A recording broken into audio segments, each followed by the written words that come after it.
The schools, so one of the big reasons we filed a lawsuit, which we have against the 30-year tax exemption at the 750 Walnut property. Do you know where that is? And it's 250 apartments, and it's 30 years tax-free. And normally, if they paid their taxes in full, we'd get at least $110 million from them over 30 years. And this exemption means we'll get $15 million if we're lucky, because there's a little payment they make instead of paying taxes. But this is based on a 2% tax growth, which we know to be much greater than that. So we could be looking anywhere from 150 to 180 million in taxes we're not going to get that we would get if they paid their taxes. Well, this affects every facet of our town, as you can understand, because now us residents have to pay that 100 million plus taxes out of our pockets. And most of that tax is 55 to 56% actually of that 100 plus million would have gone to supporting our schools.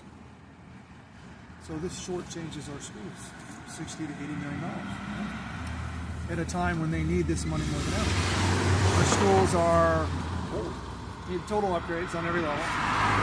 And in addition, we needed to build a whole bunch of new classrooms, 16 in fact, to accommodate not only new kindergarten, possible full-day kindergarten students, but for all the different grades that are overflowing now with already on the brink of overflowing, but now with all these new developments coming in, it adds hundreds and hundreds of new students to our school system.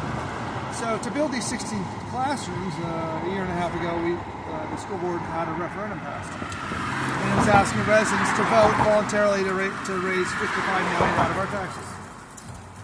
Which would also get us full-day kindergarten, they said. This passed in town.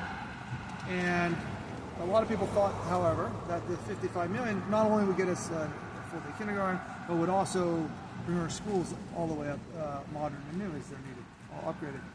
But that's actually not happening. The money is really just being used to build the 16 new classrooms and a few other minor things like new stairs at the high school and an elevator. But our schools, again, still need another 80 to 100 million in upgrades, and these developers will be paying nothing for this. So we're going to need the taxes that went up 8% this year,